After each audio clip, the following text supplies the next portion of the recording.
This is Jane Austen's Sense and Sensibility, a work in the public domain. Introduction. With the title of Sense and Sensibility is connected one of those minor problems which delight the common splitters of criticism. In the Cecilia of Madame D'Arblay, the forerunner, if not the model, of Miss Austen, is a sentence which at first sight suggests some relationship to the name of the book which, in the present series, inaugurated Miss Austen's novels. The whole of this unfortunate business, says a certain didactic Dr. Lister, talking in capitals towards the end of Volume 3 of Cecilia, has been the result of pride and prejudice, and looking to the admitted familiarity of Miss Austen with Madame D'Arblay's work, it has been concluded that Miss Austen borrowed from Cecilia the title of her second novel. But here comes in the little problem to which we have referred. Pride and Prejudice, it is true, was written and finished before Sense and Sensibility, its original title for several years being First Impressions. Then, in 1797, the author fell to work upon an older essay in letters à la Richardson, called Eleanor and Marianne, which he rechristened Sense and Sensibility. This, as we know, was her first published book, and whatever may be the connection between the title of Pride and Prejudice and the passage in Cecilia, there is an obvious connection between the title of Pride and Prejudice and the title of Sense and Sensibility. If Miss Austen rechristened Eleanor and Marianne before she changed the title of First Impressions, as she well may have, it is extremely unlikely that the name of Pride and Prejudice has anything to do with Cecilia, which, besides, had been published at least 20 years before. Upon the whole, therefore, it is most likely that the passage in Madame D'Arblay is a mere coincidence, and that in Sense and Sensibility, as well as in the novel that succeeded it in publication, Miss Austen, after the fashion of the old morality plays, simply substituted the leading characteristics of her principal personages for their names. Indeed, in Sense and Sensibility, the sense of Eleanor and the sensibility, or rather sensiblerie, of Marianne are markedly emphasized in the opening pages of the book, but Miss Austen subsequently, and, as we think, wisely, discarded in her remaining efforts the cheap attraction of an alliterative title. Emma and Persuasion, Northanger Abbey and Mansfield Park are names far more in consonance with the quiet tone of her easy and unobtrusive art. Eleanor and Marianne was originally written about 1792, after the completion, or partial completion, for it was again revised in 1811, of First Impressions, subsequently Pride and Prejudice. Miss Austen set about recasting Eleanor and Marianne, then composed in the form of letters, and she had no sooner accomplished this task than she began Northanger Abbey. It would be interesting to know to what extent she remodelled Sense and Sensibility in 1797-98. For we are told that previous to its publication in 1811, she again devoted a considerable time to its preparation for the press. And it is clear that this does not mean the correction of proofs alone, but also a preliminary revision of Ms. Especially, would it be interesting if we could ascertain whether any of its more finished passages, for example, the admirable conversation between the Miss Dashwoods and Willoughby in Chapter 10, were the result of those fallow and apparently barren years at Bath and Southampton, or whether they were already part of the second version of 1797-98. But upon this matter, the records are mute. A careful examination of the correspondence published by Lord Brabourne in 1884 only reveals two definite references to Sense and Sensibility, and these are absolutely unfruitful in suggestion. In April 1811, she speaks of having corrected 2 sheets of Sanzas, which she has scarcely a hope of getting out in the following June, and in September, an extract from the diary of another member of the family indirectly discloses the fact that the book had by that time been published. This extract is a brief reference to a letter which had been received from Cassandra Austen, begging her correspondent not to mention that Aunt Jane wrote Sense and Sensibility. Beyond these minute items of information, and the statement, already referred to in the introduction to Pride and Prejudice, that she considered herself overpaid for the labour she had bestowed upon it, absolutely nothing seems to have been preserved by her descendants respecting her first printed effort. In the absence of particulars, some of her critics have fallen to speculate upon the reason which made her select it, and not Pride and Prejudice, for her début, and they have, perhaps naturally, found in the fact a fresh confirmation of that traditional blindness of authors to their own best work, which is one of the commonplaces of literary history. But this is to premise that she did regard it as her masterpiece, a fact which, apart from this accident of priority of issue, is, as far as we are aware, nowhere asserted. A simpler solution is probably that, of the 3 novels she had written or sketched by 1811, Pride and Prejudice was languishing under the stigma of having been refused by one bookseller without the formality of inspection, while Northanger Abbey was lying perdu in another bookseller's drawer at Bath.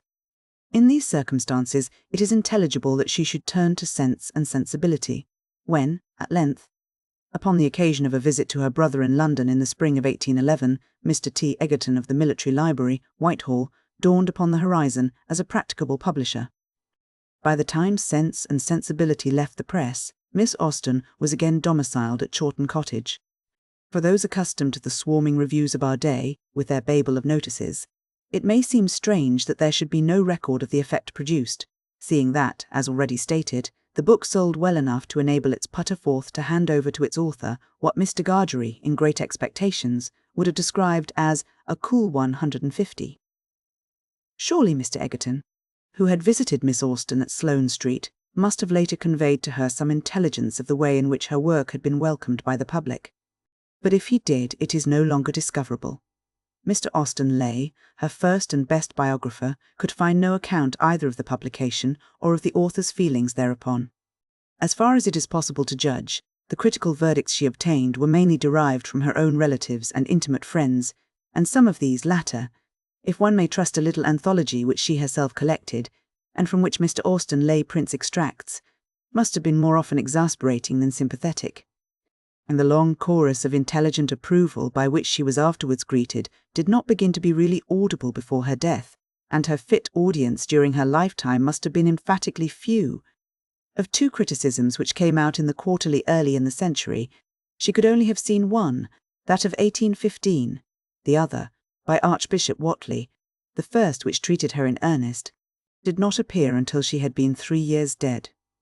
Dr. Whately deals mainly with Mansfield Park and Persuasion. His predecessor professed to review Emma, though he also gives brief summaries of Sense and Sensibility and Pride and Prejudice.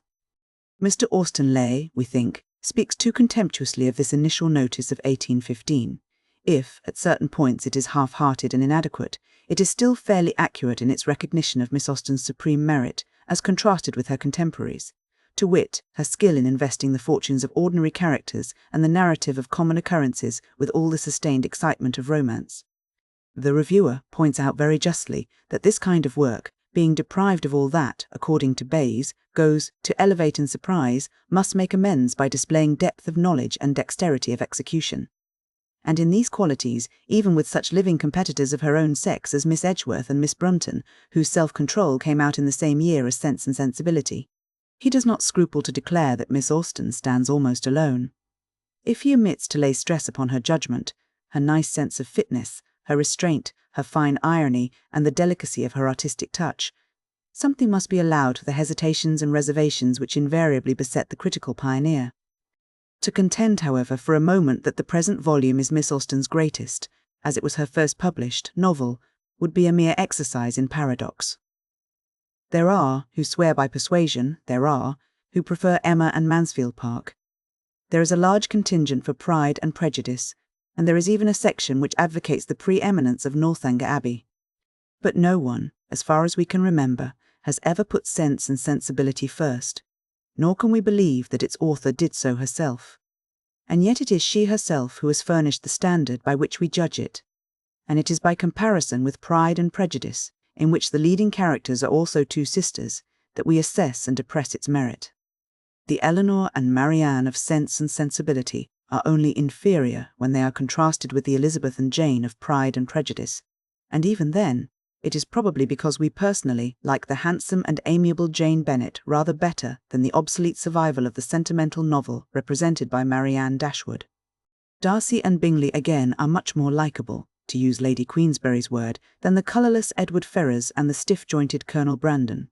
Yet it might not unfairly be contended that there is more fidelity to what Mr. Thomas Hardy has termed life's little ironies in Miss Austen's disposal of the two Miss Dashwoods than there is in her disposal of the heroines of Pride and Prejudice.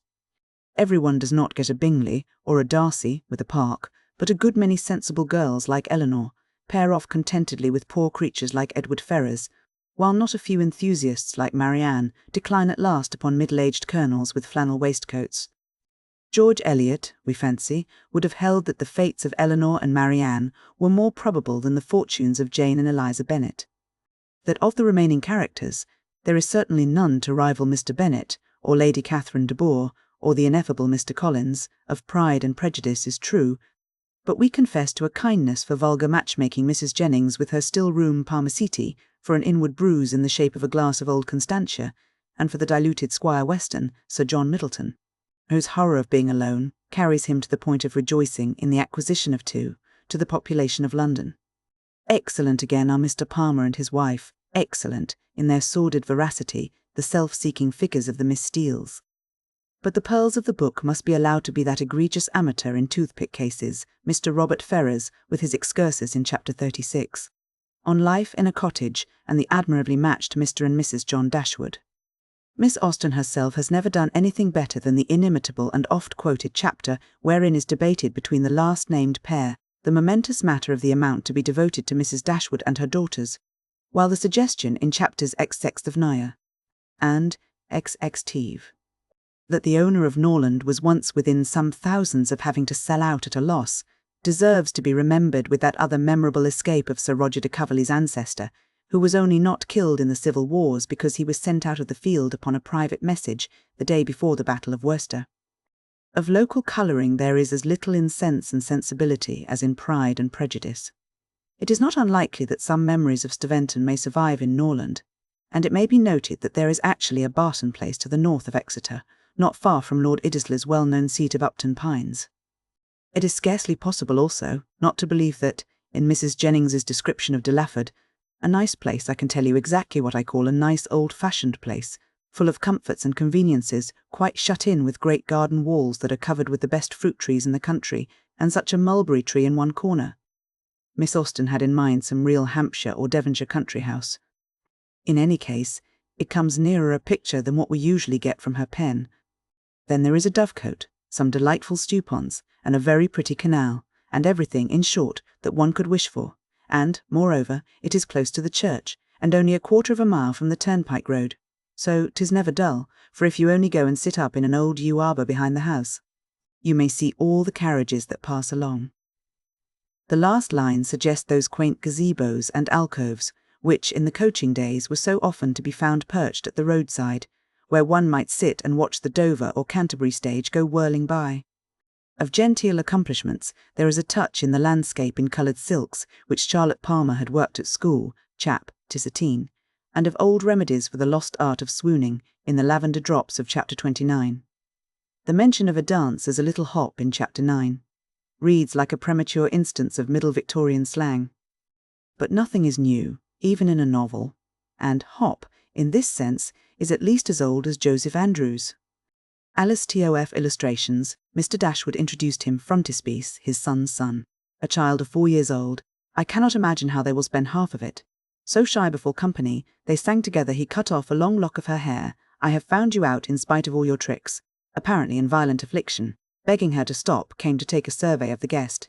I declare they are quite charming, mischievous tricks, drinking to her best affections. Amiably bashful, I can answer for it, said Mrs. Jennings. At that moment she first perceived him, how fond he was of it, offered him one of Folly's puppies. A very smart beau introduced to Mrs. Jennings. Mrs. Jennings assured him directly that she should not stand upon ceremony Mrs. Ferrars, drawing him a little aside in a whisper. You have heard, I suppose, talking over the business she put in the feather last night. Listening at the door, both gained considerable amusement. Of one thing I may assure you, showing her child to the housekeeper, the gardener's lamentations opened a window shutter. I entreat you to stay. I was formally dismissed. I have entered many a shop to avoid your sight, and see how the children. Go on. I suppose you know, ma'am, that Mr. Ferrars is married. It was Edward, everything in such respectable condition. Chapter 1. The family of Dashwood had long been settled in Sussex. Their estate was large, and their residence was at Norland Park, in the centre of their property, where, for many generations, they had lived in so respectable a manner as to engage the general good opinion of their surrounding acquaintance. The late owner of this estate was a single man, who lived to a very advanced age, and who for many years of his life had a constant companion and housekeeper in his sister. But her death, which happened 10 years before his own, produced a great alteration in his home.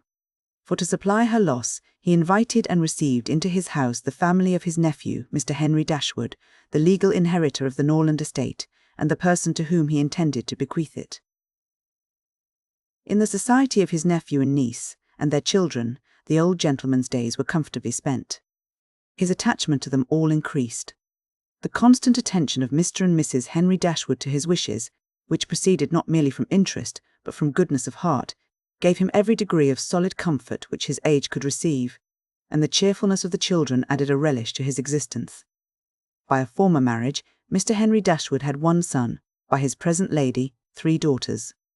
The son, a steady, respectable young man, was amply provided for by the fortune of his mother, which had been large, and half of which devolved on him on his coming of age. By his own marriage, likewise, which happened soon afterwards, he added to his wealth. To him, therefore, the succession to the Norland estate was not so really important as to his sisters, for their fortune, independent of what might arise to them from their father's inheriting that property, could be but small.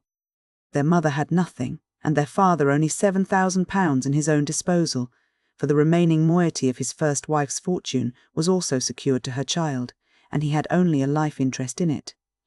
The old gentleman died, his will was read, and like almost every other will, gave as much disappointment as pleasure.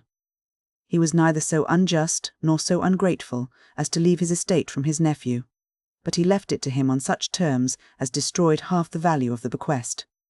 Mr. Dashwood had wished for it more for the sake of his wife and daughters than for himself or his son, but to his son and his son's son, a child of 4 years old, it was secured in such a way as to leave to himself no power of providing for those who were most dear to him, and who most needed a provision by any charge on the estate, or by any sale of its valuable woods. The whole was tied up for the benefit of this child, who, in occasional visits with his father and mother at Norland, had so far gained on the affections of his uncle, by such attractions as are by no means unusual in children of 2 or 3 years old, an imperfect articulation, an earnest desire of having his own way, many cunning tricks, and a great deal of noise, as to outweigh all the value of all the attention which, for years, he had received from his niece and her daughters. He meant not to be unkind, however, and, as a mark of his affection for the 3 girls, he left them £1,000 apiece. Mr. Dashwood's disappointment was, at first, severe, but his temper was cheerful and sanguine, and he might reasonably hope to live many years, and by living economically, lay by a considerable sum from the produce of an estate already large, and capable of almost immediate improvement. But the fortune, which had been so tardy in coming, was his only one 12-month. He survived his uncle no longer, and £10,000, including the late legacies, was all that remained for his widow and daughters. His son was sent for as soon as his danger was known, and to him Mr. Dashwood recommended, with all the strength and urgency which illness could command, the interest of his mother, in-law and sisters. Mr. John Dashwood had not the strong feelings of the rest of the family, but he was affected by a recommendation of such a nature at such a time, and he promised to do everything in his power to make them comfortable. His father was rendered easy by such an assurance, and Mr. John Dashwood had then leisure to consider how much there might prudently be in his power to do for them. He was not an ill-disposed young man, unless to be rather cold-hearted and rather selfish is to be ill-disposed, but he was, in general, well respected, for he conducted himself with propriety in the discharge of his ordinary duties. Had he married a more amiable woman, he might have been made still more respectable than he was. He might even have been made amiable himself, for he was very young when he married, and very fond of his wife. But Mrs. John Dashwood was a strong caricature of himself, more narrow-minded and selfish. When he gave his promise to his father, he meditated within himself to increase the fortunes of his sisters by the present of £1,000 apiece. He then really thought himself equal to it. The prospect of £4,000 a year, in addition to his present income, besides the remaining half of his own mother's fortune, warmed his heart, and made him feel capable of generosity. Yes, he would give them £3,000, it would be liberal and handsome. It would be enough to make them completely easy. £3,000! He could spare so considerable a sum with little inconvenience. He thought of it all day long, and for many days successively, and he did not repent. No sooner was his father's funeral over than Mrs. John Dashwood, without sending any notice of her intention to her mother-in-law, arrived with her child and their attendants. No one could dispute her right to come. The house was her husband's from the moment of his father's decease, but the indelicacy of her conduct was so much the greater, and to a woman in Mrs. Dashwood's situation, with only common feelings, must have been highly unpleasing. But in her mind there was a sense of honour so keen, a generosity so romantic, that any offence of the kind, by whomsoever given or received, was to her a source of immovable disgust. Mrs. John Dashwood had never been a favourite with any of her husband's family, but she had had no opportunity, till the present, of showing them with how little attention to the comfort of other people she could act when occasion required it.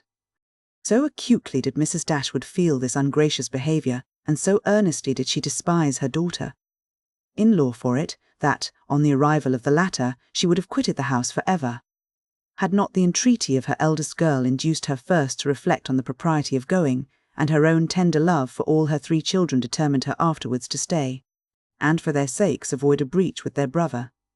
Eleanor, this eldest daughter, whose advice was so effectual, possessed a strength of understanding and coolness of judgment, which qualified her, though only 19, to be the counsellor of her mother, and enabled her frequently to counteract, to the advantage of them all, that eagerness of mind in Mrs. Dashwood which must generally have led to imprudence. She had an excellent heart, her disposition was affectionate, and her feelings were strong, but she knew how to govern them. It was a knowledge which her mother had yet to learn, and which one of her sisters had resolved never to be taught. Marianne's abilities were in many respects quite equal to Eleanor's. She was sensible and clever, but eager in everything. Her sorrows, her joys could have no moderation. She was generous, amiable, interesting. She was everything but prudent. The resemblance between her and her mother was strikingly great. Eleanor saw with concern the excess of her sister's sensibility, but by Mrs. Dashwood it was valued and cherished. They encouraged each other now in the violence of their affliction. The agony of grief which overpowered them at first was voluntarily renewed, was sought for, was created again and again. They gave themselves up wholly to their sorrow, seeking increase of wretchedness in every reflection that could afford it, and resolved against ever admitting consolation in future. Eleanor too was deeply afflicted, but still she could struggle, she could exert herself. She could consult with her brother, could receive her sister-in-law on her arrival, and treat her with proper attention, and could strive to rouse her mother to similar exertion, and encourage her to similar forbearance. Margaret, the other sister, was a good-humoured, well-disposed girl, but as she had already imbibed a good deal of Marianne's romance, without having much of her sense, she did not, at 13, bid fair to equal her sisters at a more advanced period of life. Chapter 2. Mrs. John Dashwood now installed herself mistress of Norland, and her mother and sisters-in-law were degraded to the condition of visitors. As such, however, they were treated by her with quiet civility, and by her husband with as much kindness as he could feel towards anybody beyond himself, his wife, and their child. He really pressed them, with some earnestness, to consider Norland as their home, and, as no plan appeared so eligible to Mrs. Dashwood as remaining there till she could accommodate herself with a house in the neighbourhood, his invitation was accepted. A continuance in a place where everything reminded her of former delight was exactly what suited her mind. In seasons of cheerfulness, no temper could be more cheerful than hers, or possess in a greater degree that sanguine expectation of happiness which is happiness itself. But in sorrow she must be equally carried away by her fancy, and as far beyond consolation as in pleasure she was beyond alloy. Mrs. John Dashwood did not at all approve of what her husband intended to do for his sisters. To take £3,000 from the fortune of their dear little boy would be impoverishing him to the most dreadful degree. She begged him to think again on the subject. How could he answer it to himself to rob his child, and his only child too, of so large a sum? And what possible claim could the Miss Dashwoods, who were related to him only by half-blood, which she considered as no relationship at all, have on his generosity to so large an amount? It was very well known that no affection was ever supposed to exist between the children of any man by different marriages, and why was he to ruin himself, and their poor little Harry, by giving away all his money to his half-sisters? "It was my father's last request to me," replied her husband, "that I should assist his widow and daughters. He did not know what he was talking of, I dare say, 10 to 1, but he was light-headed at the time. Had he been in his right senses, he could not have thought of such a thing as begging you to give away half your fortune from your own child. He did not stipulate for any particular sum, my dear Fanny. He only requested me, in general terms, to assist them and make their situation more comfortable than it was in his power to do. Perhaps it would have been as well if he had left it wholly to myself. He could hardly suppose I should neglect them. But as he required the promise, I could not do less than give it, at least I thought so at the time.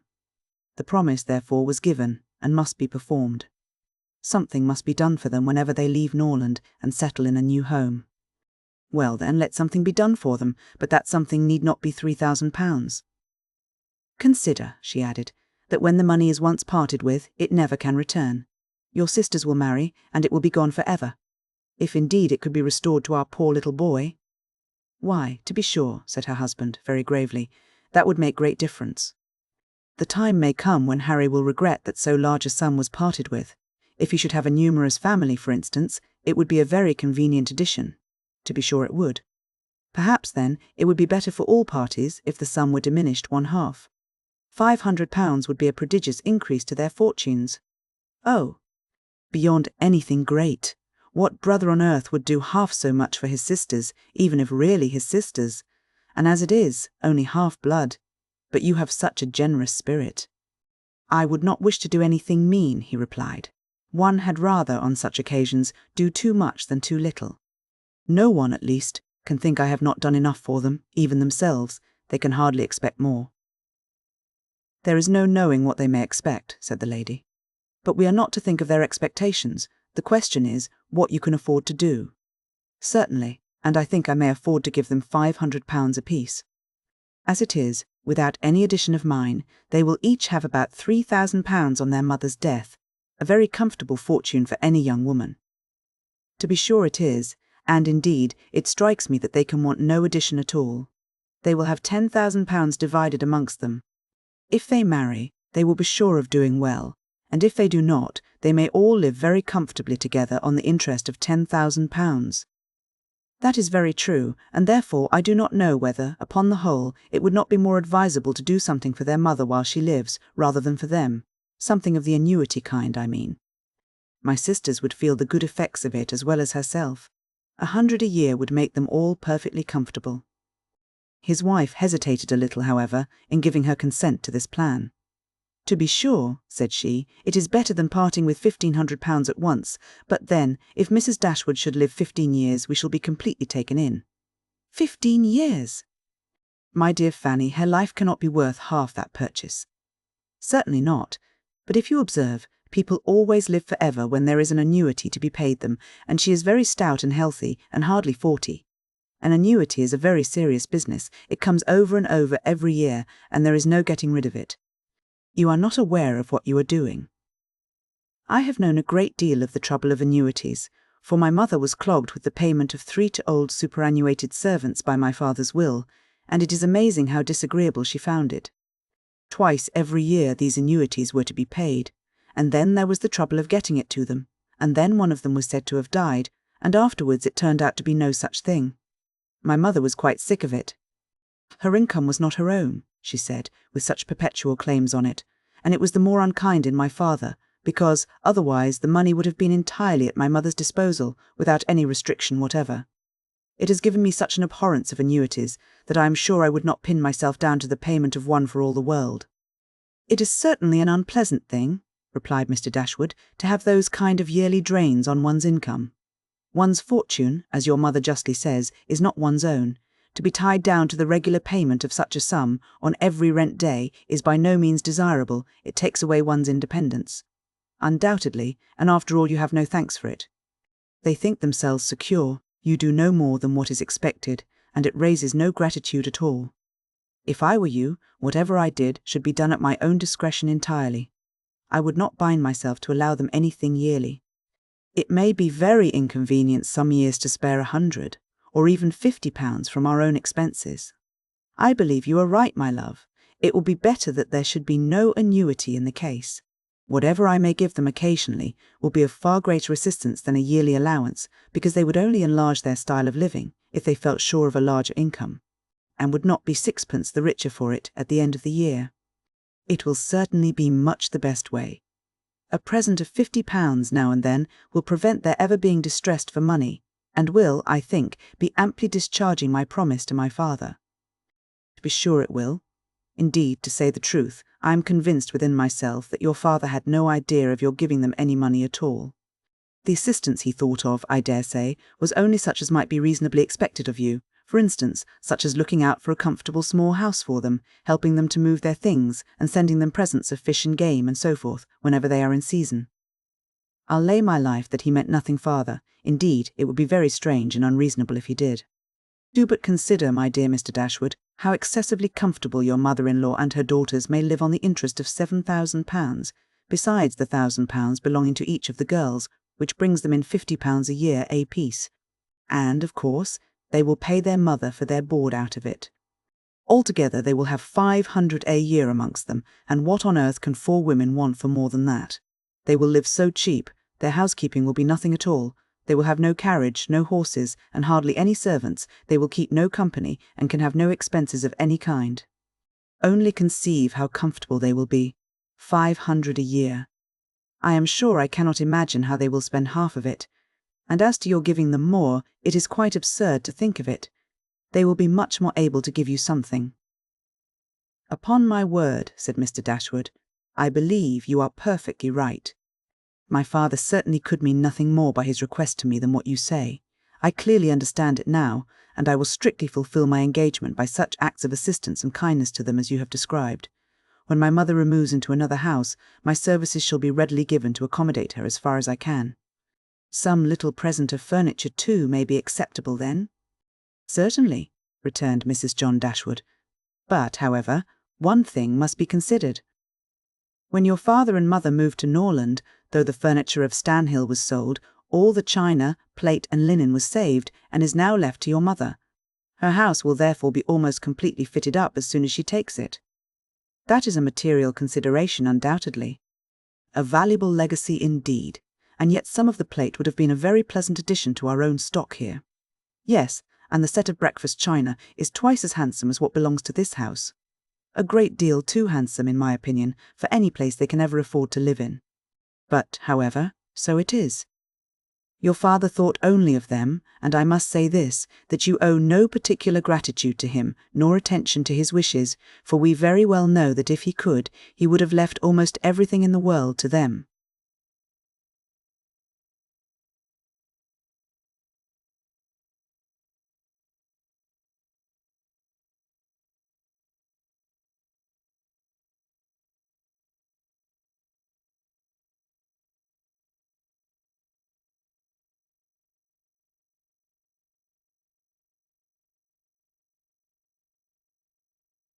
This argument was irresistible.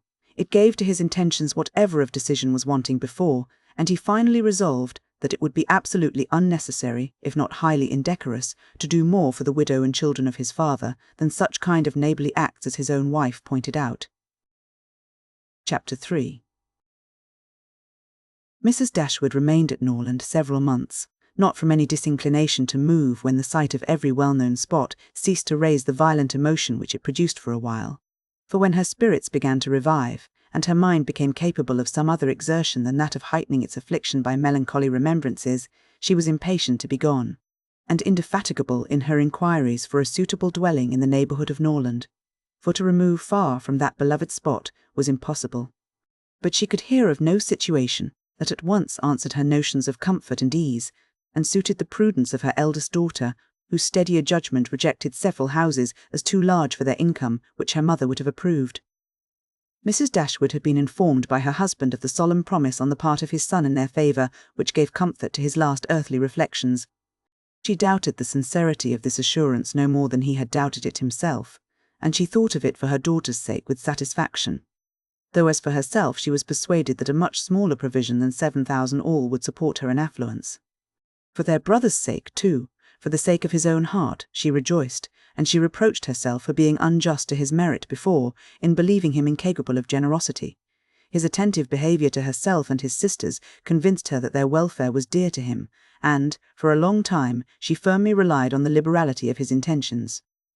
The contempt which she had, very early in their acquaintance, felt for her daughter-in-law, was very much increased by the farther knowledge of her character, which half a year's residence in her family afforded, and perhaps in spite of every consideration of politeness or maternal affection on the side of the former, The two ladies might have found it impossible to have lived together so long, had not a particular circumstance occurred to give still greater eligibility, according to the opinions of Mrs. Dashwood, to her daughter's continuance at Norland.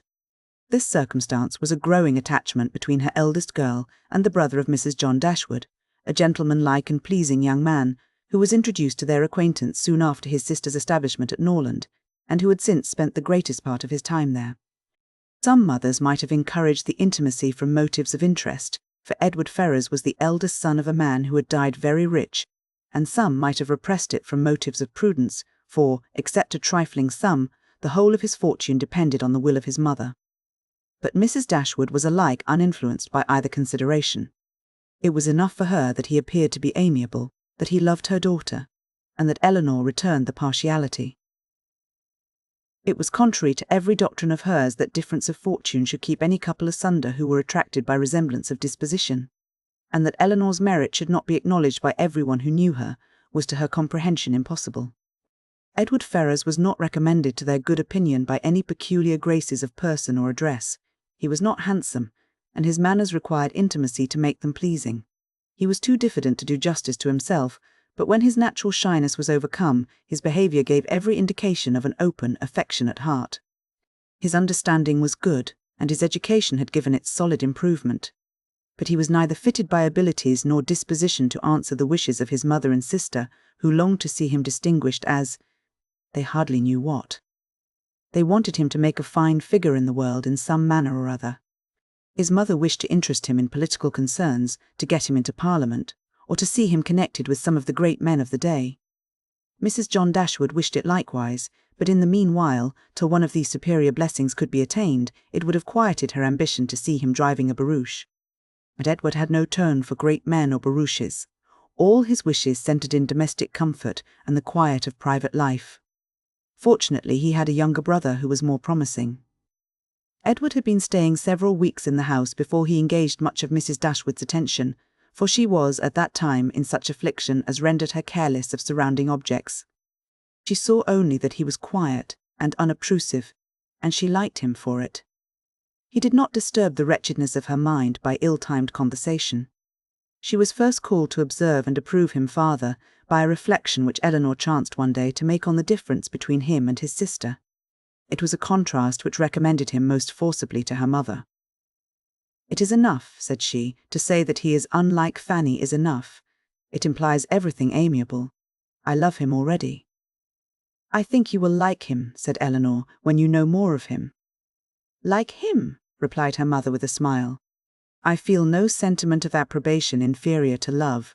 You may esteem him. I have never yet known what it was to separate esteem and love."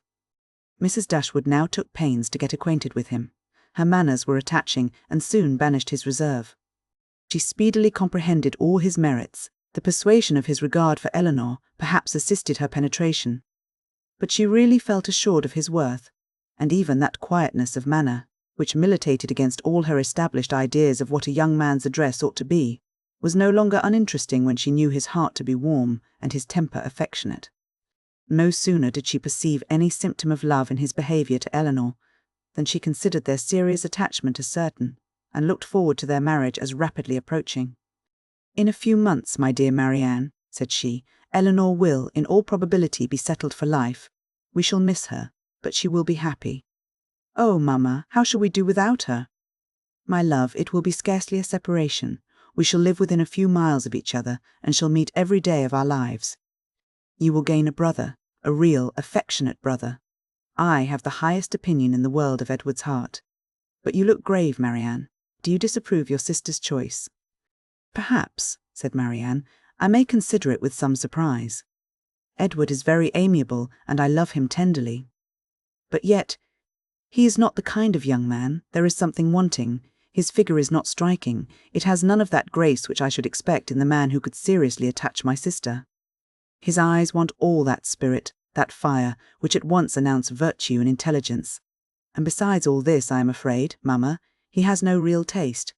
Music seems scarcely to attract him, and though he admires Eleanor's drawings very much, it is not the admiration of a person who can understand their worth. It is evident, in spite of his frequent attention to her while she draws, that in fact he knows nothing of the matter. He admires as a lover, not as a connoisseur. To satisfy me, those characters must be united. I could not be happy with a man whose taste did not in every point coincide with my own. He must enter into all my feelings. The same books, the same music must charm us both. Oh, mamma, how spiritless, how tame was Edward's manner in reading to us last night. I felt for my sister most severely. Yet she bore it with so much composure, she seemed scarcely to notice it. I could hardly keep my seat. To hear those beautiful lines which have frequently almost driven me wild, pronounced with such impenetrable calmness, such dreadful indifference. He would certainly have done more justice to simple and elegant prose.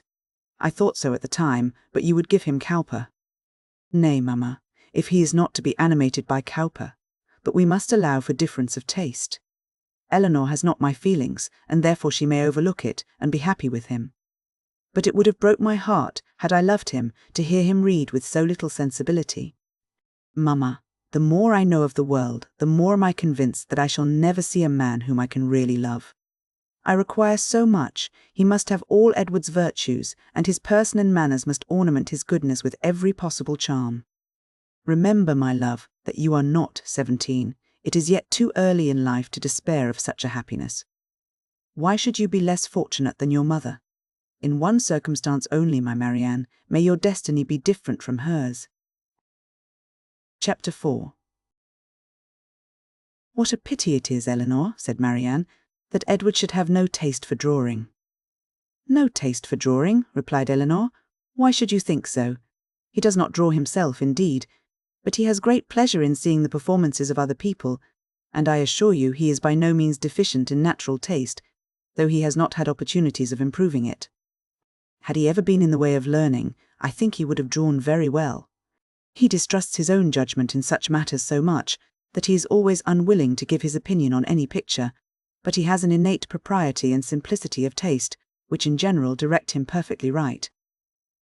Marianne was afraid of offending, and said no more on the subject, but the kind of approbation which Eleanor described as excited in him by the drawings of other people was very far from that rapturous delight which, in her opinion, could alone be called taste. Yet, though smiling within herself at the mistake, she honoured her sister for that blind partiality to Edward which produced it. I hope, Marianne, continued Eleanor, you do not consider him as deficient in general taste. Indeed, I think I may say that you cannot, for your behaviour to him is perfectly cordial, and if that were your opinion, I am sure you could never be civil to him. Marianne hardly knew what to say. She would not wound the feelings of her sister on any account, and yet to say what she did not believe was impossible. At length she replied, Do not be offended, Eleanor, if my praise of him is not in everything equal to your sense of his merits. I have not had so many opportunities of estimating the minuter propensities of his mind, his inclinations and tastes as you have, but I have the highest opinion in the world of his goodness and sense. I think him everything that is worthy and amiable. I am sure, replied Eleanor with a smile, that his dearest friends could not be dissatisfied with such commendation as that. I do not perceive how you could express yourself more warmly. Marianne was rejoiced to find her sister so easily pleased. Of his sense and his goodness, continued Eleanor, no one can, I think, be in doubt who has seen him often enough to engage him in unreserved conversation. The excellence of his understanding and his principles can be concealed only by that shyness which too often keeps him silent. You know enough of him to do justice to his solid worth. But of his minuter propensities, as you call them, you have, from peculiar circumstances, been kept more ignorant than myself. He and I have been at times thrown a good deal together, while you have been wholly engrossed on the most affectionate principle by my mother. I have seen a great deal of him, have studied his sentiments, and heard his opinion on subjects of literature and taste, and, upon the whole, I venture to pronounce that his mind is well informed, enjoyment of books exceedingly great, his imagination lively, his observation just and correct, and his taste delicate and pure. His abilities in every respect improve as much upon acquaintance as his manners and person. At first sight, his address is certainly not striking, and his person can hardly be called handsome, till the expression of his eyes, which are uncommonly good, and the general sweetness of his countenance, is perceived. At present, I know him so well that I think him really handsome, or at least almost so. What say you, Marianne? I shall very soon think him handsome, Eleanor, if I do not now. When you tell me to love him as a brother, I shall no more see imperfection in his face than I now do in his heart." Eleanor started at this declaration, and was sorry for the warmth she had been betrayed into in speaking of him. She felt that Edward stood very high in her opinion. She believed the regard to be mutual, but she required greater certainty of it to make Marianne's conviction of their attachment agreeable to her.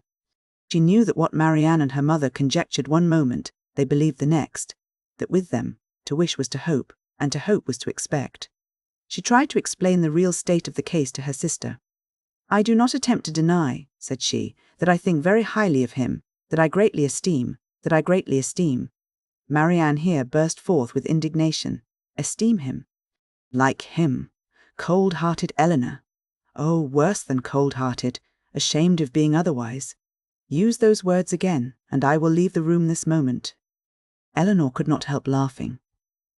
"Excuse me," said she, "and be assured that I meant no offence to you by speaking in so quiet a way of my own feelings. Believe them to be stronger than I have declared, believe them, in short, to be such as his merit and the suspicion, the hope, of his affection for me may warrant without imprudence or folly. But farther than this you must not believe. I am by no means assured of his regard for me. There are moments when the extent of it seems doubtful. Until his sentiments are fully known, you cannot wonder at my wishing to avoid any encouragement of my own partiality by believing or calling it more than it is. In my heart I feel little, scarcely any doubt of his preference.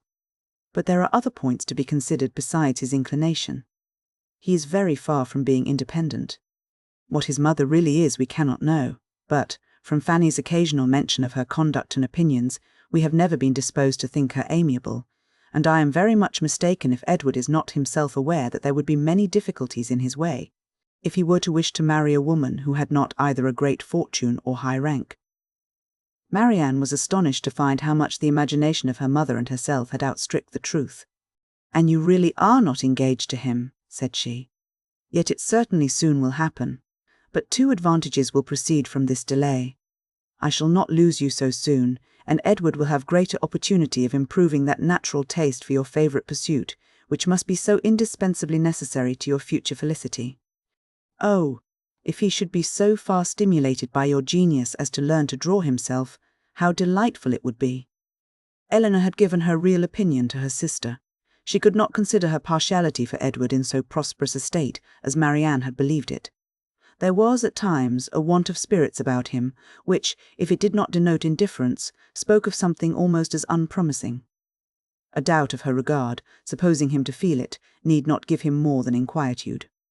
It would not be likely to produce that dejection of mind which frequently attended him. A more reasonable cause might be found in the dependent situation which forbade the indulgence of his affection. She knew that his mother neither behaved to him so as to make his home comfortable at present, nor to give him any assurance that he might form a home for himself without strictly attending to her views for his aggrandizement. With such a knowledge as this, it was impossible for Eleanor to feel easy on the subject. She was far from depending on that result of his preference of her which her mother and sister still considered as certain. Nay, the longer they were together the more doubtful seemed the nature of his regard, and sometimes, for a few painful minutes, she believed it to be no more than friendship. But, whatever might really be its limits, it was enough, when perceived by his sister, to make her uneasy, and at the same time, which was still more common, to make her uncivil. She took the first opportunity of affronting her mother-in-law on the occasion, talking to her so expressively of her brother's great expectations, of Mrs. Ferrars's resolution that both her sons should marry well, and of the danger attending any young woman who attempted to draw him in, that Mrs. Dashwood could neither pretend to be unconscious nor endeavour to be calm. She gave her an answer which marked her contempt, and instantly left the room, resolving that, whatever might be the inconvenience or expense of so sudden a removal, her beloved Eleanor should not be exposed another week to such insinuations. In this state of her spirits, a letter was delivered to her from the post, which contained a proposal particularly well timed. It was the offer of a small house, on very easy terms, belonging to a relation of her own, a gentleman of consequence and property in Devonshire. The letter was from this gentleman himself, and written in the true spirit of friendly accommodation. He understood that she was in need of a dwelling, and though the house he now offered her was merely a cottage, he assured her that everything should be done to it which she might think necessary, if the situation pleased her. He earnestly pressed her, after giving the particulars of the house and garden, to come with her daughters to Barton Park, the place of his own residence, from whence she might judge, herself, whether Barton Cottage, for the houses were in the same parish, could, by any alteration, be made comfortable to her. He seemed really anxious to accommodate them, and the whole of his letter was written in so friendly a style as could not fail of giving pleasure to his cousin, more especially at a moment when she was suffering under the cold and unfeeling behaviour of her nearer connections. She needed no time for deliberation or inquiry. Her resolution was formed as she read. The situation of Barton, in a county so far distant from Sussex as Devonshire, which, but a few hours before, would have been a sufficient objection to outweigh every possible advantage belonging to the place, was now its first recommendation. To quit the neighbourhood of Norland was no longer an evil, it was an object of desire, it was a blessing, in comparison of the misery of continuing her daughter-in-law's guest, and to remove for ever from that beloved place would be less painful than to inhabit or visit it, while such a woman was its mistress. She instantly wrote Sir John Middleton her acknowledgment of his kindness, and her acceptance of his proposal, and then hastened to show both letters to her daughters, that she might be secure of their approbation before her answer was sent. Eleanor had always thought it would be more prudent for them to settle at some distance from Norland than immediately amongst their present acquaintance. On that head, therefore, it was not for her to oppose her mother's intention of removing into Devonshire.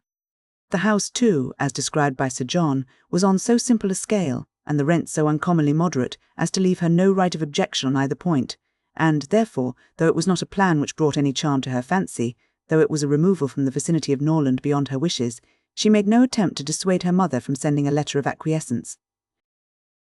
Chapter 5. No sooner was her answer dispatched than Mrs. Dashwood indulged herself in the pleasure of announcing to her son, in-law and his wife, that she was provided with a house, and should incommode them no longer than till everything were ready for her inhabiting it. They heard her with surprise. Mrs. John Dashwood said nothing, but her husband civilly hoped that she would not be settled far from Norland. She had great satisfaction in replying that she was going into Devonshire. Edward turned hastily towards her, on hearing this, and, in a voice of surprise and concern, which required no explanation to her, repeated, "Devonshire? Are you, indeed, going there? So far from hence? And to what part of it?" She explained the situation. It was within 4 miles northward of Exeter. "It is but a cottage," she continued, "but I hope to see many of my friends in it. A room or two can easily be added, and if my friends find no difficulty in travelling so far to see me, I am sure I will find none in accommodating them." She concluded with a very kind invitation to Mr. and Mrs. John Dashwood to visit her at Barton, and to Edward she gave one with still greater affection. Though her late conversation with her daughter-in-law had made her resolve on remaining at Norland no longer than was unavoidable, it had not produced the smallest effect on her in that point to which it principally tended. To separate Edward and Eleanor was as far from being her object as ever, and she wished to show Mrs. John Dashwood, by this pointed invitation to her brother, how totally she disregarded her disapprobation of the match. Mr. John Dashwood told his mother again and again how exceedingly sorry he was that she had taken a house at such a distance from Norland as to prevent his being of any service to her in removing her furniture. He really felt conscientiously vexed on the occasion, for the very exertion to which he had limited the performance of his promise to his father was by this arrangement rendered impracticable. The furniture was all sent around by water. It chiefly consisted of household linen, plate, china, and books, with a handsome pianoforte of Marianne's. Mrs. John Dashwood saw the packages depart with a sigh. She could not help feeling it hard that as Mrs. Dashwood's income would be so trifling in comparison with their own, she should have any handsome article of furniture. Mrs. Dashwood took the house for a 12-month. It was ready furnished, and she might have immediate possession. No difficulty arose on either side in the agreement, and she waited only for the disposal of her effects at Norland, and to determine her future household before she set off for the West, and this, as she was exceedingly rapid in the performance of everything that interested her, was soon done. The horses which were left her by her husband had been sold soon after his death, and an opportunity now offering of disposing of her carriage, she agreed to sell that likewise at the earnest advice of her eldest daughter. For the comfort of her children, had she consulted only her own wishes, she would have kept it, but the discretion of Eleanor prevailed. Her wisdom too limited the number of their servants to 3, 2 maids and a man, with whom they were speedily provided from amongst those who had formed their establishment at Norland. The man and one of the maids were sent off immediately into Devonshire to prepare the house for their mistress's arrival, for as Lady Middleton was entirely unknown to Mrs. Dashwood, she preferred going directly to the cottage to being a visitor at Barton Park, and she relied so undoubtingly on Sir John's description of the house as to feel no curiosity to examine it herself till she entered it as her own. Her eagerness to be gone from Norland was preserved from diminution by the evident satisfaction of her daughter-in-law in the prospect of her removal, a satisfaction which was but feebly attempted to be concealed under a cold invitation to her to defer her departure. Now was the time when her son-in-law's promise to his father might with particular propriety be fulfilled. Since he had neglected to do it on first coming to the estate, their quitting his house might be looked on as the most suitable period for its accomplishment. But Mrs. Dashwood began shortly to give over every hope of the kind, and to be convinced, from the general drift of his discourse, that his assistance extended no farther than their maintenance for 6 months at Norland. He so frequently talked of the increasing expenses of housekeeping, and of the perpetual demands upon his purse, which a man of any consequence in the world was beyond calculation exposed to, that he seemed rather to stand in need of more money himself than to have any design of giving money away. In a very few weeks from the day which brought Sir John Middleton's first letter to Norland, everything was so far settled in their future abode as to enable Mrs. Dashwood and her daughters to begin their journey. Many were the tears shed by them in their last adieus to a place so much beloved. "Dear, dear Norland," said Marianne, as she wandered alone before the house on the last evening of their being there, "when shall I cease to regret you? When learn to feel a home elsewhere? Oh, happy house, could you know what I suffer in now viewing you from this spot, from whence perhaps I may view you no more? And you, ye well-known trees. But you will continue the same. No leaf will decay because we are removed, nor any branch become motionless, although we can observe you no longer. No, you will continue the same, unconscious of the pleasure or the regret you occasion, and insensible of any change in those who walk under your shade. But who will remain to enjoy you?" Chapter 6. The first part of their journey was performed in too melancholy a disposition to be otherwise than tedious and unpleasant. But as they drew towards the end of it, their interest in the appearance of a country which they were to inhabit overcame their dejection, and a view of Barton Valley as they entered it gave them cheerfulness. It was a pleasant fertile spot, well wooded and rich in pasture. After winding along it for more than a mile, they reached their own house. A small green court was the whole of its demesne in front, and a neat wicket gate admitted them into it. As a house, Barton Cottage, though small, was comfortable and compact. But as a cottage it was defective, for the building was regular, the roof was tiled, the window shutters were not painted green, nor were the walls covered with honeysuckles. A narrow passage led directly through the house into the garden behind. On each side of the entrance was a sitting room, about 16 feet square, and beyond them were the offices and the stairs. 4 bedrooms and 2 garrets formed the rest of the house. It had not been built many years and was in good repair. In comparison of Norland it was poor and small indeed, but the tears which recollection called forth as they entered the house were soon dried away. They were cheered by the joy of the servants on their arrival, and each for the sake of the others resolved to appear happy. It was very early in September, the season was fine, and from first seeing the place under the advantage of good weather, they received an impression in its favour which was of material service in recommending it to their lasting approbation. The situation of the house was good. High hills rose immediately behind, and at no great distance on each side, some of which were open downs, the others cultivated and woody. The village of Barton was chiefly on one of these hills, and formed a pleasant view from the cottage windows. The prospect in front was more extensive, it commanded the whole of the valley, and reached into the country beyond. The hills which surrounded the cottage terminated the valley in that direction, under another name, and in another course it branched out again between 2 of the steepest of them. With the size and furniture of the house, Mrs. Dashwood was upon the whole well satisfied, for though her former style of life rendered many additions to the latter indispensable, yet to add and improve was a delight to her, and she had at this time ready money enough to supply all that was wanted of greater elegance to the apartments. "As for the house itself, to be sure," said she, "it is too small for our family, but we will make ourselves tolerably comfortable for the present, as it is too late in the year for improvements. Perhaps in the spring, if I have plenty of money, as I dare say I shall, we may think about building. These parlours are both too small for such parties of our friends as I hope to see often collected here, and I have some thoughts of throwing the passage into one of them with perhaps a part of the other, and so leave the remainder of that other for an entrance.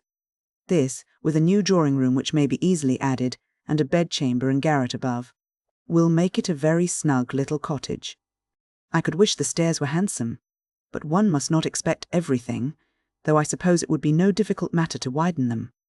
I shall see how much I am beforehand with the world in the spring, and we will plan our improvements accordingly.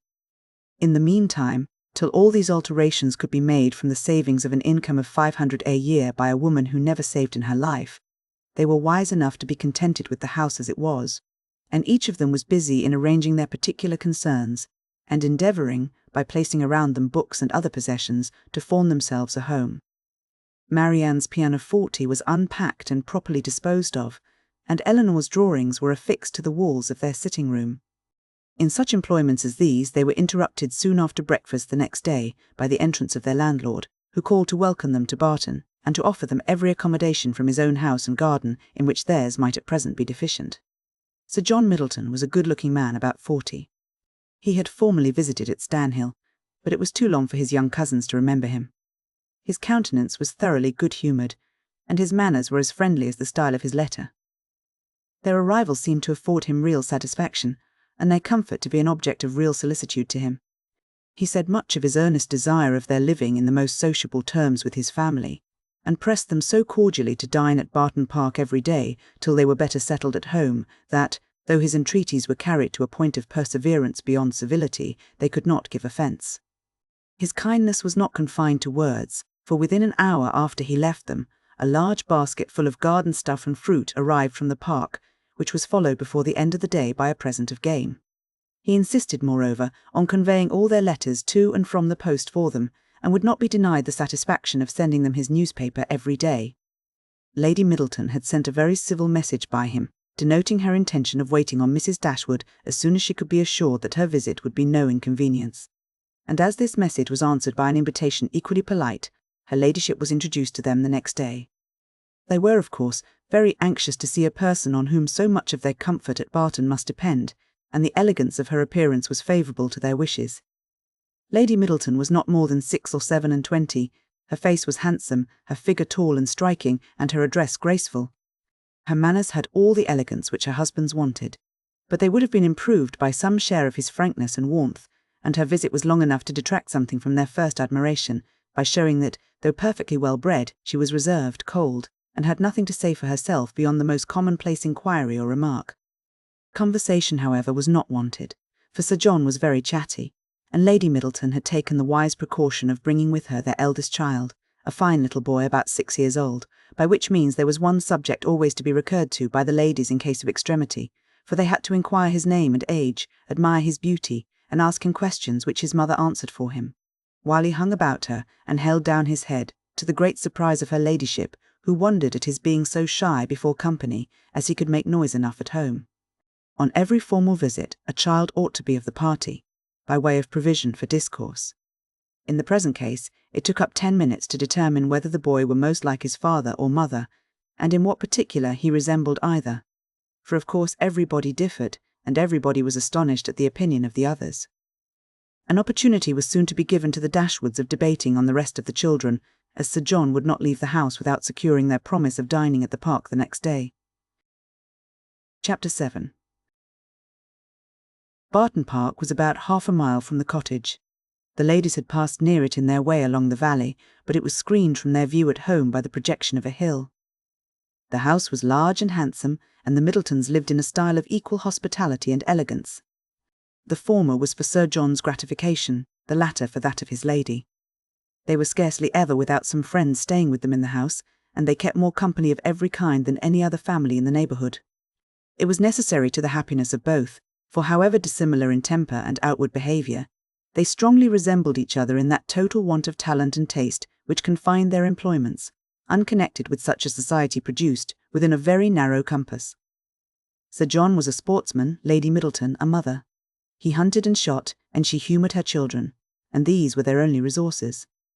Lady Middleton had the advantage of being able to spoil her children all the year round, while Sir John's independent employments were in existence only half the time. Continual engagements at home and abroad, however, supplied all the deficiencies of nature and education, supported the good spirits of Sir John, and gave exercise to the good breeding of his wife. Lady Middleton piqued herself upon the elegance of her table and of all her domestic arrangements, and from this kind of vanity was her greatest enjoyment in any of their parties. But Sir John's satisfaction in society was much more real. He delighted in collecting about him more young people than his house would hold, and the noisier they were, the better was he pleased.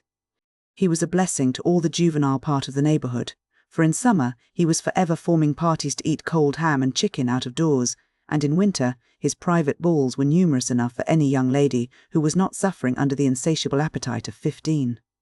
The arrival of a new family in the country was always a matter of joy to him, and in every point of view he was charmed with the inhabitants he had now procured for his cottage at Barton. The Miss Dashwoods were young, pretty, and unaffected. It was enough to secure his good opinion, for to be unaffected was all that a pretty girl could want to make her mind as captivating as her person. The friendliness of his disposition made him happy in accommodating those whose situation might be considered, in comparison with the past, as unfortunate. In showing kindness to his cousins, therefore, he had the real satisfaction of a good heart, and in settling a family of females only in his cottage, he had all the satisfaction of a sportsman, for a sportsman, though he esteems only those of his sex who are sportsmen likewise, is not often desirous of encouraging their taste by admitting them to a residence within his own manor. Mrs. Dashwood and her daughters were met at the door of the house by Sir John, who welcomed them to Barton Park with unaffected sincerity. And as he attended them to the drawing-room, repeated to the young ladies the concern which the same subject had drawn from him the day before, at being unable to get any smart young men to meet them. They would see, he said, only one gentleman there besides himself, a particular friend who was staying at the park, but who was neither very young nor very gay. He hoped they would all excuse the smallness of the party, and could assure them it should never happen so again. He had been to several families that morning in hopes of procuring some addition to their number, but it was moonlight, and every body was full of engagements.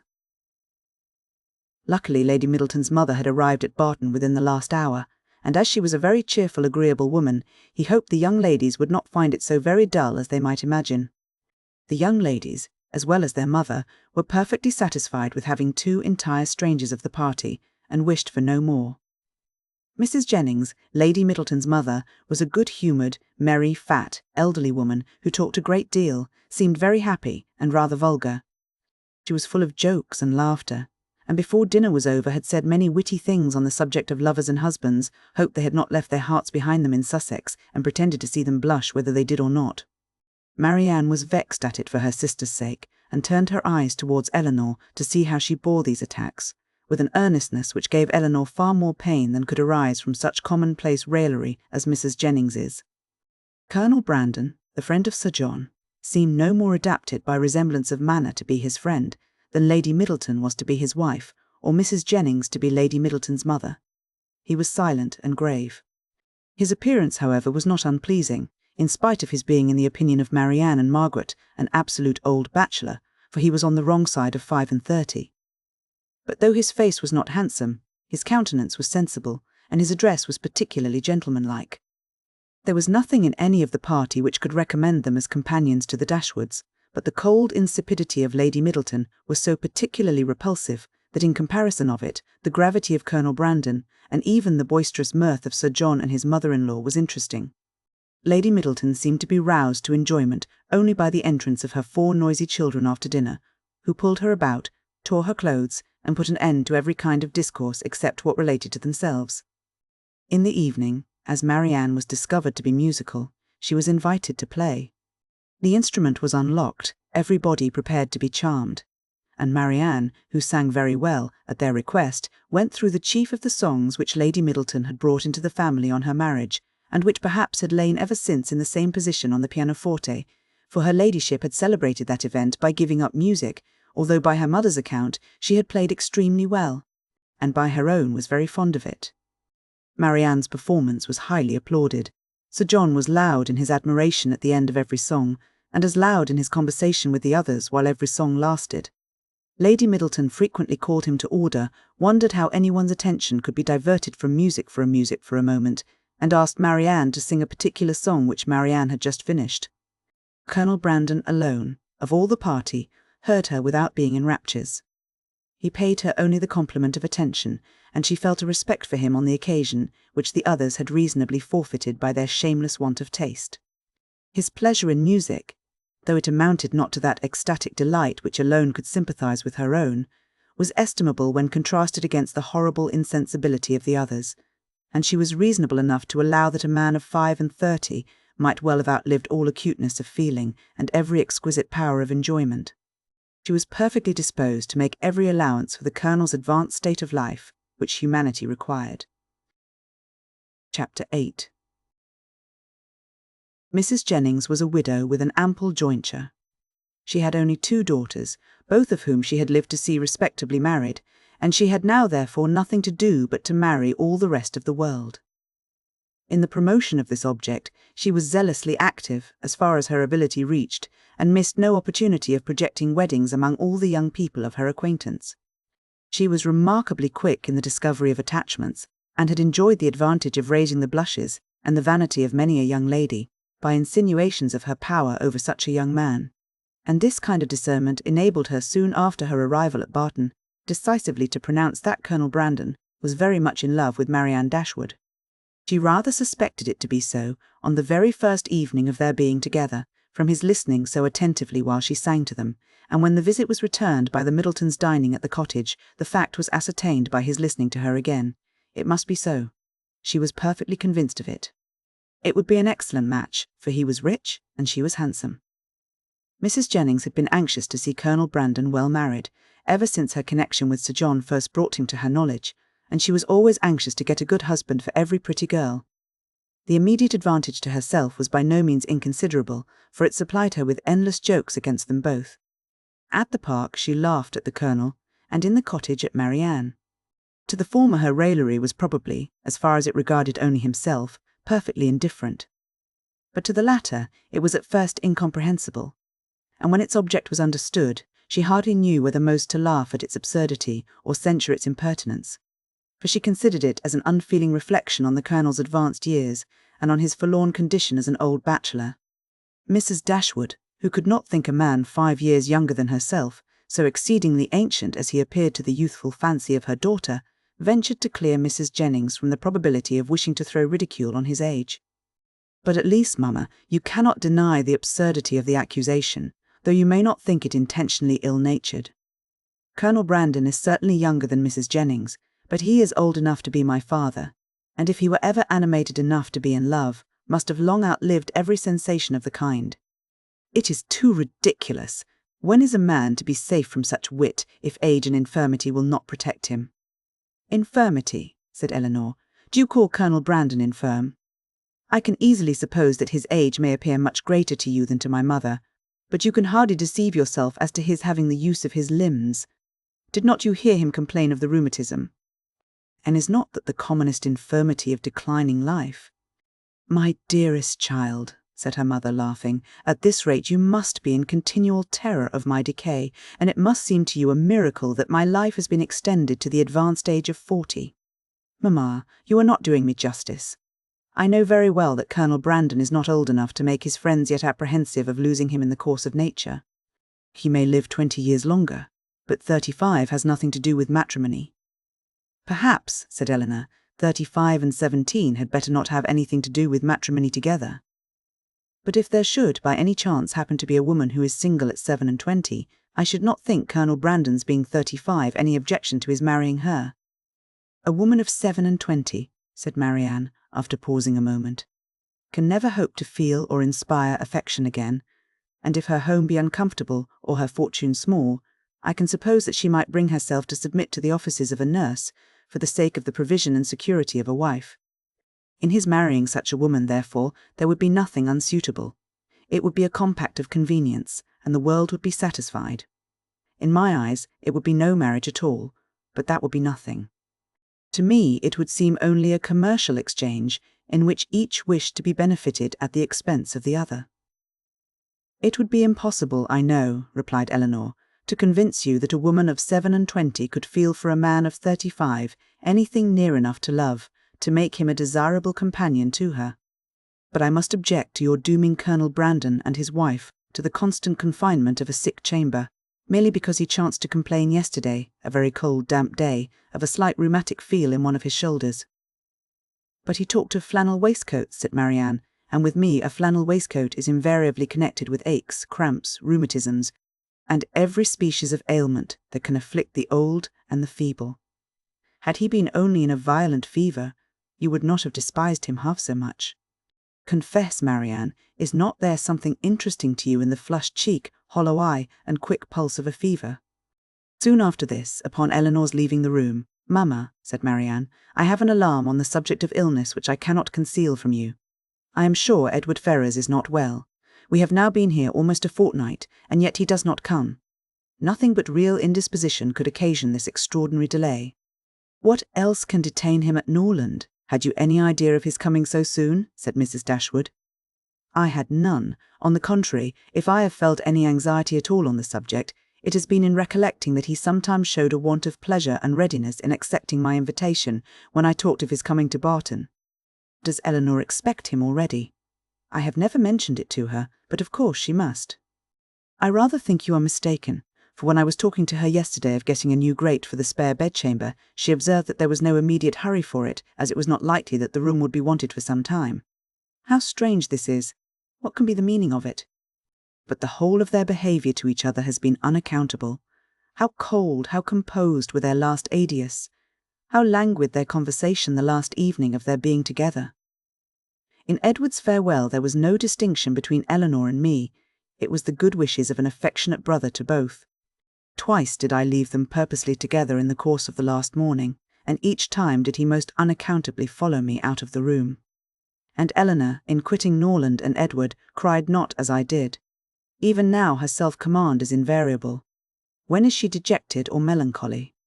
When does she try to avoid society or appear restless and dissatisfied in it? Chapter 9. The Dashwoods were now settled at Barton with tolerable comfort to themselves. The house and the garden, with all the objects surrounding them, were now become familiar, and the ordinary pursuits which had given to Norland half its charms were engaged in again with far greater enjoyment than Norland had been able to afford since the loss of their father. The John Middleton, who called on them every day for the first fortnight, and who was not in the habit of seeing much occupation at home, could not conceal his amazement on finding them always employed.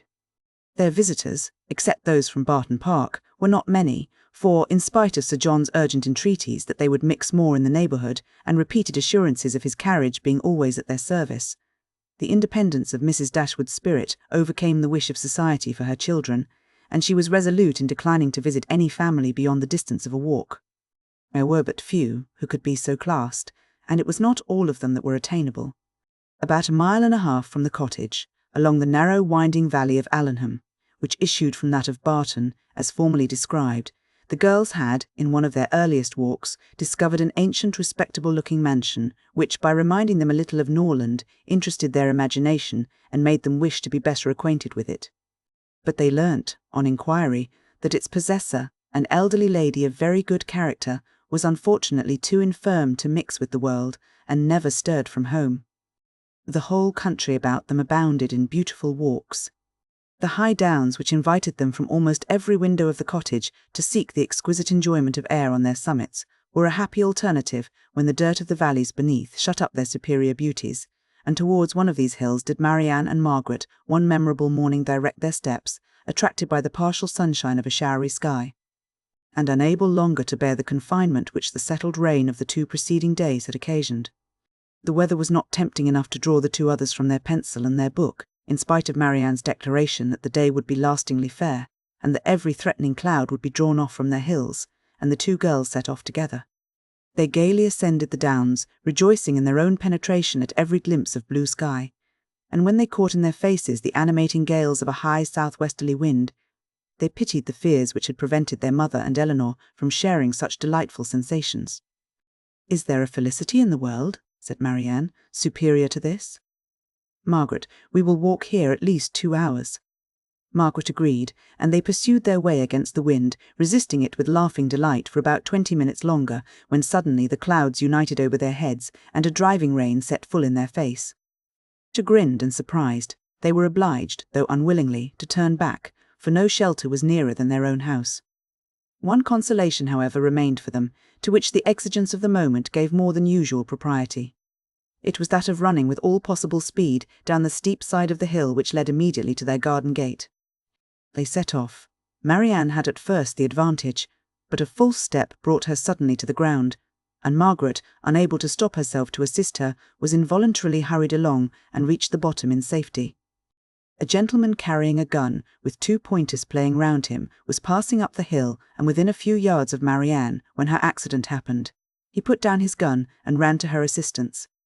She had raised herself from the ground, but her foot had been twisted in her fall, and she was scarcely able to stand.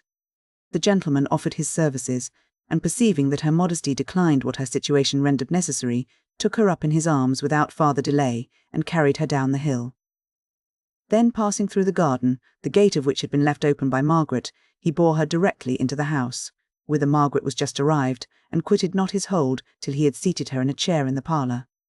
Eleanor and her mother rose up in amazement at their entrance, and while the eyes of both were fixed on him with an evident wonder and a secret admiration which equally sprung from his appearance, he apologized for his intrusion by relating its cause, in a manner so frank and so graceful that his person, which was uncommonly handsome, received additional charms from his voice and expression. Had he been even old, ugly, and vulgar, the gratitude and kindness of Mrs. Dashwood would have been secured by any act of attention to her child, but the influence of youth, beauty, and elegance gave an interest to the action which came home to her feelings. She thanked him again and again, and, with the sweetness of address which always attended her, invited him to be seated. But this he declined, as he was dirty and wet. Mrs. Dashwood then begged to know to whom she was obliged. His name, he replied, was Willoughby, and his present home was at Allenham, from whence he hoped she would allow him the honour of calling tomorrow to inquire after Miss Dashwood. The honour was readily granted, and he then departed, to make himself still more interesting, in the midst of a heavy rain. His manly beauty and more than common gracefulness were instantly the theme of general admiration, and the laugh which his gallantry raised against Marianne received particular spirit from his exterior attractions. Marianne herself had seen less of his person than the rest, for the confusion which crimsoned over her face on his lifting her up had robbed her of the power of regarding him after their entering the house. But she had seen enough of him to join in all the admiration of the others, and with an energy which always adorned her praise. His person and air were equal to what her fancy had ever drawn for the hero of a favourite story, and in his carrying her into the house with so little previous formality, there was a rapidity of thought which particularly recommended the action to her. Every circumstance belonging to him was interesting. His name was good, his residence was in their favourite village, and she soon found out that of all manly dresses a shooting jacket was the most becoming. Her imagination was busy, her reflections were pleasant, and the pain of a sprained ankle was disregarded. Sir John called on them as soon as the next interval of fair weather that morning allowed him to get out of doors, and Marianne's accident being related to him, he was eagerly asked whether he knew any gentleman of the name of Willoughby at Allenham. "Willoughby!" cried Sir John. "What, is he in the country?" "That is good news, however. I will ride over tomorrow and ask him to dinner on Thursday." "You know him then?" said Mrs. Dashwood. "Know him? To be sure I do. Why, he is down here every year." "And what sort of a young man is he?" "As good a kind of fellow as ever lived, I assure you." "A very decent shot, and there is not a bolder rider in England." "And is that all you can say for him?" cried Marianne indignantly. "But what are his manners on more intimate acquaintance? What his pursuits, his talents and genius?" Sir John was rather puzzled. "Upon my soul," said he, "I do not know much about him as to all that. But he's a pleasant, good-humoured fellow, and has got the nicest little black bitch of a pointer I ever saw. Was she out with him today?" But Marianne could no more satisfy him as to the colour of Mr. Willoughby's pointer than he could describe to her the shades of his mind. "But who is he?" said Eleanor. "Where does he come from? Has he a house at Allenham?" On this point Sir John could give more certain intelligence, and he told them that Mr. Willoughby had no property of his own in the country, that he resided there only while he was visiting the old lady at Allenham Court, to whom he was related, and whose possessions he was to inherit, adding, "Yes, he is very well worth catching. I can tell you, Miss Dashwood. He has a pretty little estate of his own in Somersetshire besides, and if I were you, I would not give him up to my younger sister, in spite of all this tumbling down hills. Miss Marianne must not expect to have all the men to herself. Brandon will be jealous if she does not take care." "I do not believe," said Mrs. Dashwood with a good-humoured smile, "that Mr. Willoughby will be incommoded by the attempts of either of my daughters towards what you call catching him. It is not an employment to which they have been brought up. Men are very safe with us, let them be ever so rich. I am glad to find, however, from what you say, that he is a respectable young man, and one whose acquaintance will not be ineligible." "He is as good a sort of fellow, I believe, as ever lived," repeated Sir John. "I remember last Christmas at a little hop at the park, he danced from 8 o'clock till 4, without once sitting down." "Did he indeed?" cried Marianne, with sparkling eyes, "and with elegance, with spirit?" "Yes, and he was up again at 8 to ride to covert. That is what I like, that is what a young man ought to be. Whatever be his pursuits, his eagerness in them should know no moderation, and leave him no sense of fatigue." I see how it will be," said Sir John. "I see how it will be. You will be setting your cap at him now, and never think of poor Brandon." "That is an expression, Sir John," said Marianne warmly, "which I particularly dislike. I abhor every commonplace phrase by which wit is intended, and setting one's cap at a man or making a conquest are the most odious of all. Their tendency is gross and illiberal, and if their construction could ever be deemed clever, time has long ago destroyed all its ingenuity." Sir John did not much understand this reproof, but he laughed as heartily as if he did, and then replied, You will make conquests enough, I dare say, one way or other." "Oh, poor Brandon! He is quite smitten already, and he is very well worth setting your cap at, I can tell you, in spite of all this tumbling about and spraining of ankles." Chapter 10. Marianne's preserver, as Margaret, with more elegance than precision, styled Willoughby, called at the cottage early the next morning to make his personal inquiries. He was received by Mrs. Dashwood with more than politeness, with a kindness which Sir John's account of him and her own gratitude prompted, and everything that passed during the visit tended to assure him of the sense, elegance, mutual affection, and domestic comfort of the family to whom accident had now introduced him. Of their personal charms he had not required a second interview to be convinced. Miss Dashwood had a delicate complexion, regular features, and a remarkably pretty figure. Marianne was still handsomer. Her form, though not so correct as her sister's in having the advantage of height, was more striking, and her face was so lovely that when in the common cant of praise she was called a beautiful girl, truth was less violently outraged than usually happens. Her skin was very brown, but from its transparency her complexion was uncommonly brilliant, her features were all good, her smile was sweet and attractive, and in her eyes, which were very dark, there was a life, a spirit, an eagerness, which could hardly be seen without delight. From Willoughby, their expression was at first held back by the embarrassment which the remembrance of his assistance created. But when this passed away, when her spirits became collected, when she saw that to the perfect good breeding of the gentleman he united frankness and vivacity, and above all, when she heard him declare that of music and dancing he was passionately fond, she gave him such a look of approbation as secured the largest share of his discourse to herself for the rest of his stay. It was only necessary to mention any favourite amusement to engage her to talk. She could not be silent when such points were introduced, and she had neither shyness nor reserve in their discussion. They speedily discovered that their enjoyment of dancing and music was mutual, and that it arose from a general conformity of judgment in all that related to either. Encouraged by this to a further examination of his opinions, she proceeded to question him on the subject of books. Her favourite authors were brought forward and dwelt upon with so rapturous a delight that any young man of 25 must have been insensible indeed, not to become an immediate convert to the excellence of such works, however disregarded before. Their taste was strikingly alike.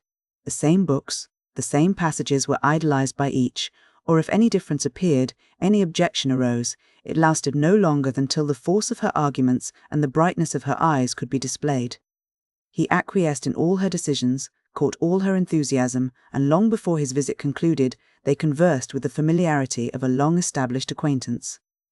"Well, Marianne," said Eleanor as soon as he had left them, "for one morning I think you have done pretty well. You have already ascertained Mr. Willoughby's opinion in almost every matter of importance. You know what he thinks of Cowper and Scott, you are certain of his estimating their beauties as he ought, and you have received every assurance of his admiring Pope no more than is proper. But how is your acquaintance to be long supported under such extraordinary dispatch of every subject for discourse? You will soon have exhausted each favourite topic. Another meeting will suffice to explain his sentiments on picturesque beauty and second marriages, and then you can have nothing farther to ask." "Eleanor," cried Marianne, "is this fair? Is this just? Are my ideas so scanty? But I see what you mean. I have been too much at my ease, too happy, too frank. I have erred against every commonplace notion of decorum. I have been open and sincere where I ought to have been reserved, spiritless, dull, and deceitful. Had I talked only of the weather and the roads, and had I spoken only once in 10 minutes, this reproach would have been spared." "My love," said her mother, "you must not be offended with Eleanor. She was only in jest. I should scold her myself, if she were capable of wishing to check the delight of your conversation with our new friend." Marianne was softened in a moment. Willoughby, on his side, gave every proof of his pleasure in their acquaintance, which an evident wish of improving it could offer. He came to them every day. To inquire after Marianne was at first his excuse, but the encouragement of his reception, to which every day gave greater kindness, made such an excuse unnecessary before it had ceased to be possible by Marianne's perfect recovery. She was confined for some days to the house, but never had any confinement been less irksome. Willoughby was a young man of good abilities, quick imagination, lively spirits, and open, affectionate manners. He was exactly formed to engage Marianne's heart, for with all this he joined not only a captivating person, but a natural ardour of mind which was now roused and increased by the example of her own, and which recommended him to her affection beyond everything else. His society became gradually her most exquisite enjoyment. They read, they talked, they sang together. His musical talents were considerable, and he read with all the sensibility and spirit which Edward had unfortunately wanted. In Mrs. Dashwood's estimation he was as faultless as in Marianne's, and Eleanor saw nothing to censure in him but a propensity, in which he strongly resembled and peculiarly delighted her sister, of saying too much what he thought on every occasion, without attention to persons or circumstances. In hastily forming and giving his opinion of other people, in sacrificing general politeness to the enjoyment of undivided attention where his heart was engaged, and in slighting too easily the forms of worldly propriety, he displayed a want of caution which Eleanor could not approve, in spite of all that he and Marianne could say in its support. Marianne began now to perceive that the desperation which had seized her at 16½ of ever seeing a man who could satisfy her ideas of perfection had been rash and unjustifiable. Willoughby was all that her fancy had delineated in that unhappy hour and in every brighter period, as capable of attaching her, and his behaviour declared his wishes to be in that respect as earnest as his abilities were strong.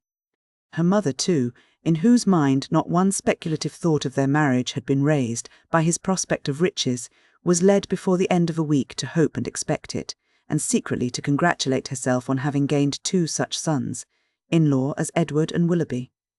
Colonel Brandon's partiality for Marianne, which had so early been discovered by his friends, now first became perceptible to Eleanor, when it ceased to be noticed by them.